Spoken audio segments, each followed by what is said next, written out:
All right, guys, welcome back. Another episode of Enlisted Trailheads. We have a little bit different episode for you today. Today, we are going to be building a bike shed. So here's what we've got so far. It's a 7-foot tall shed and it's 6.5 feet wide.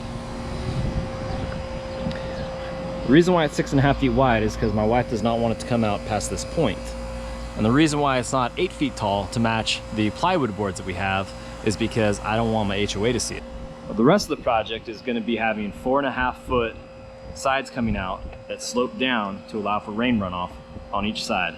And then on the back side of this, and then on each outside, we're going to be putting up plywood boards to provide protection. These will obviously have to be treated and stained, and we're going to have, in the future, we're going to have some fun ideas come up with this. All right, so for tools, as far as we got, it's very basic. I've got 2 sawhorses. I've got about 300 screws. These are about 2 inches long. I've got a circular saw, obviously gloves, a bullet level, speed square, tape measure, battery, second battery. This drill I use for my drill bits, and this impact drill I use for my other drill bits. And then always need a pencil. As far as materials, what we've got is I have about 6 sheets of 4x8 OSB. This is about the thinnest you can get because I was worried about price wise. And then I have about 100 to 120 feet of 2x4 by 10 feet long.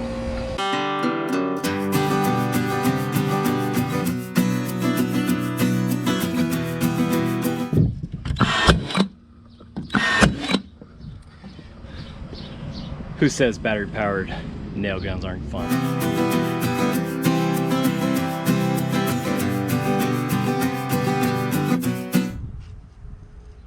Pull it tight.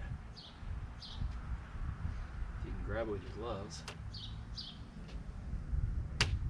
Snap it. Reel it back in. And then go to town.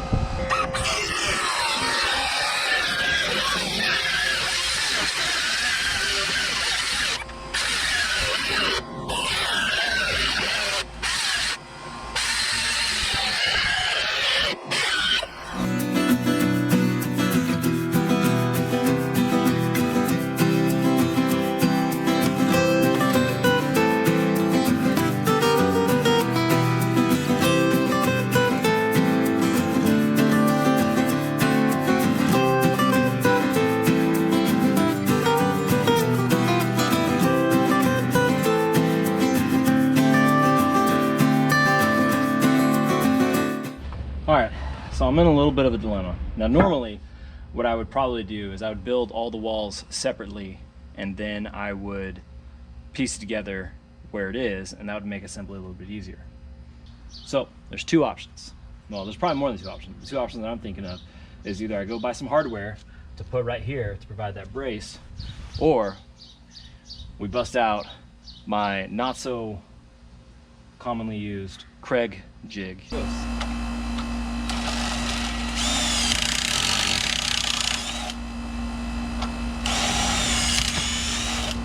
See, this is why I remember I don't like this jig. So either I don't know how to use it, which is probably the case.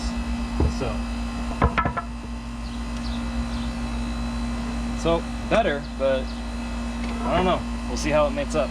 So I didn't like the support that the Kreg jig gave me, so I'm gonna add just a little spot in the corner here, and hopefully that should give me more stability, especially before I start being able to put up the vertical struts.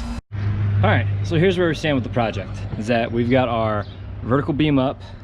We've got a brace down there with 2 corner joints at 45. So now we're gonna drop a board from here to here. I'm not very good with angles, so trial and error, trial and error.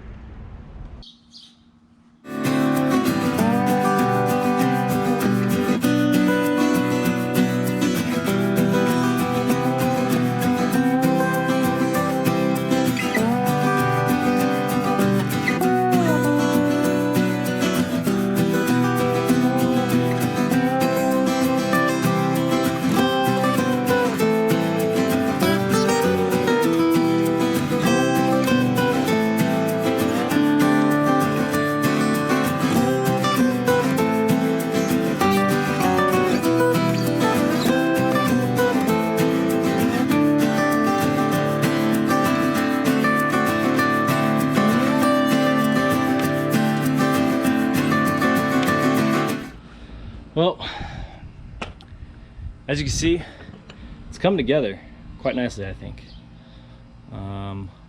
Obviously we're gonna have to move it out to be able to get the plywood in on that side. Don't ask me why I did this instead of turning it, making it go the width of this board. I don't have an answer for you, but you know what? We're rolling with it. We're rolling with it. So, you know, here's my answer. I'm gonna go with, you know what? I wanted more interior space on the inside of the shed.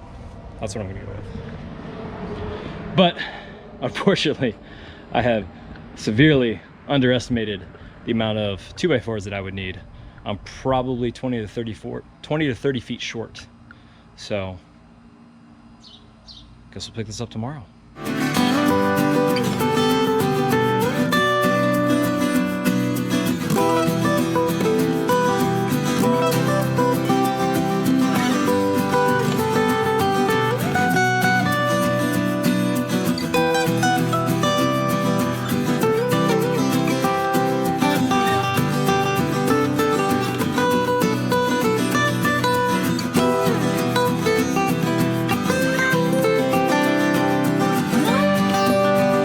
Alright guys, hey, day 3, back at it. I'm a little tired, it's been a long day, but made some good improvements. So got the sidewall put up, and then the back side's painted. This is the gray that we're gonna go with, kind of matches the house a little bit, but it's an exterior paint and primer, and it'll help protect it from the water and hopefully keep our bikes out of the rain to go along with the roof. So let's go ahead and get this finished up.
Hey guys, sorry we couldn't get some of it. I ran out of GoPro batteries. Rain was coming, just had to get the project done.